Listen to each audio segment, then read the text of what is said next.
தெய்வத்தின் குரல் மூன்றாம் பாகம்.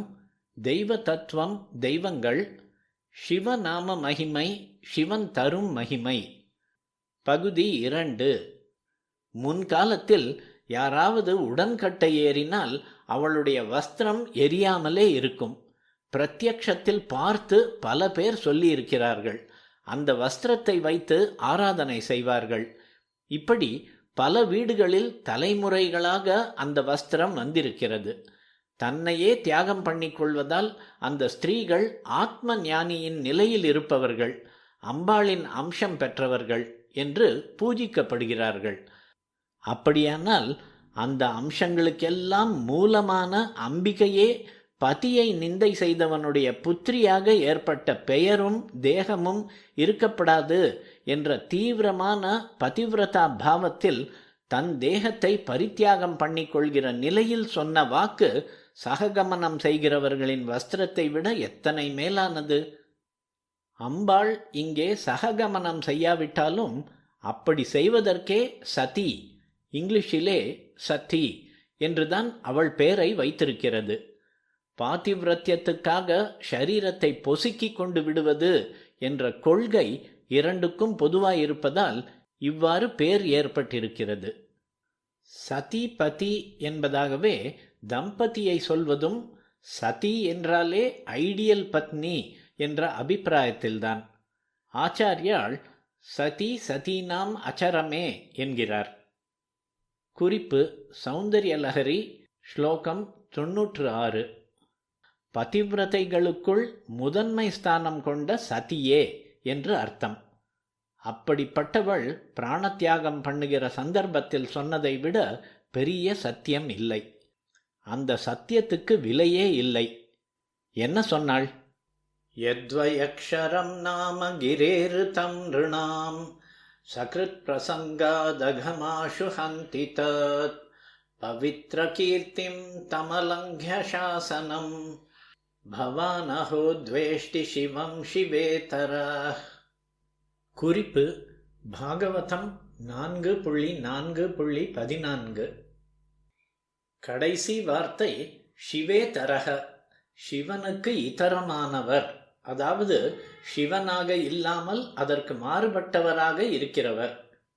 இப்படி சிவேதரன் என்று அம்பாள் சொல்வது தக்ஷனைத்தான்.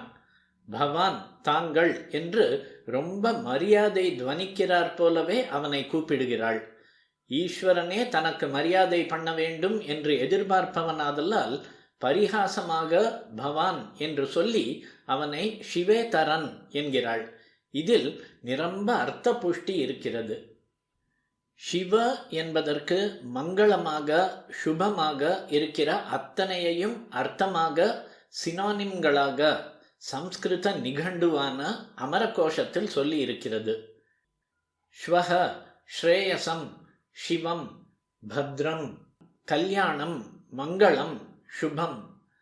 அந்த சிவத்துக்கு இதரனாக ஒருத்தன் இருக்கிறான் என்றால் அவன் ஒரு ஸ்ரேயசும் இல்லாதவன், அமங்கள அசுபஸ்வரூபம் என்றுதானே அர்த்தம்.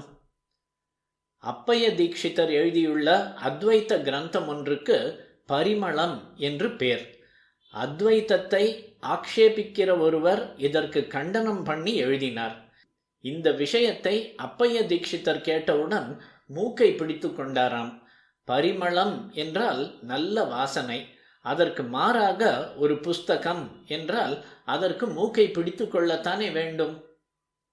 சிவம், அதாவது பரம மங்களம் பிடிக்காது என்று தக்ஷன் பெருமைப்பட்டு கொண்டால் அவன் ஒரே அமங்களன், அகல்யாணன், அசுபமானவன் என்றுதானே அர்த்தம். தாக்ஷாயணி என்ற பேரே தண்டனை என்று நினைத்தவள் தக்ஷனுக்கு சிவேதரன் என்று பேர் வைத்தே தண்டிக்கிறாள். ஐயையோ, அஹோ, இப்படி சிவனை துவேஷிக்கிற சிவேதரனாய் இருக்கிறாயே, ஒரு தப்பு கண்டுபிடிக்க முடியாமல் பரம பவித்திரமாயுள்ள கீர்த்தி பொருந்தியவர் அல்லவா அவர். பவித்ர கீர்த்திம். அவருடைய கட்டளையால் அல்லவா சகல தேவதைகளும் தங்கள் தங்கள் காரியத்தை செய்கிறார்கள். யாரும் அவர் கட்டளையை மீறினதில்லையே. அலங்கிய சாசனம். நீதான் அதிசயமாக அவரை மீறிப்போக பார்க்கிறவன். இப்படியெல்லாம் அம்பாள் சொல்கிறாள். இது ஸ்லோகத்தின் பின்பாதி.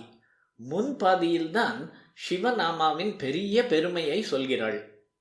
யத்வயக்ஷரம் நாம கிரேருதம் ரிணாம் சகிருத் பிரசங்காதகமாஷு ஹந்தி தத். துவயக்ஷரம் நாம, இரண்டே இரண்டு அக்ஷரம் உள்ள சிவநாமா.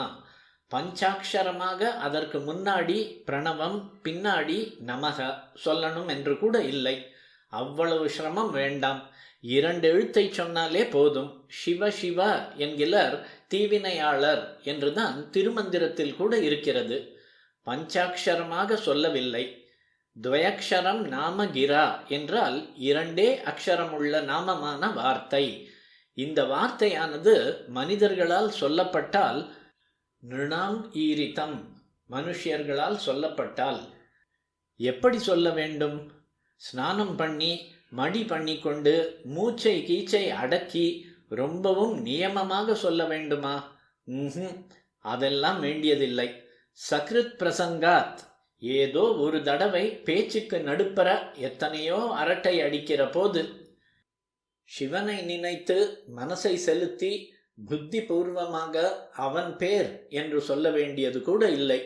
அகஸ்மாத்தாக ஏதோ பேச்சுக்கு நடுப்பற அந்த இரண்டு எழுத்து வந்துவிட்டால் கூட போதும். சிவப்பு, அரிசி வடாம் என்கிற மாதிரி எதையோ சொல்லிக்கொண்டு போகும் போது இந்த இரண்டு எழுத்து வந்துவிட்டால் கூட போதும். இவ்வாறு அது அகஸ்மாத்தாக ஒரு தரம் சொல்லப்பட்டால் கூட என்ன பண்ணிவிடுகிறது? அகம் ஆஷு ஹந்தி, அகம் பாபத்தை, ஆஷு உடனே, தற்க்ஷணமே, ஹந்தி அழித்து விடுகிறது. பேச்சுக்கிடையே ஏதோ ஒரு தரம் சிவ என்ற இரண்டு அக்ஷரத்தை அகஸ்மாத்தாக சொல்லிவிட்டாலும் அதுவே சமஸ்த பாபத்தையும் போக்கிவிடும். சத்தியங்களுக்கெல்லாம் மேலான சத்தியமாக பிராணத்தியாக சமயத்திலே சாக்ஷாத் பரதெய்வத்தை சொன்னதாக சுகாச்சாரியாள் வாயினால் வந்திருக்கிற வாக்கியம் இது.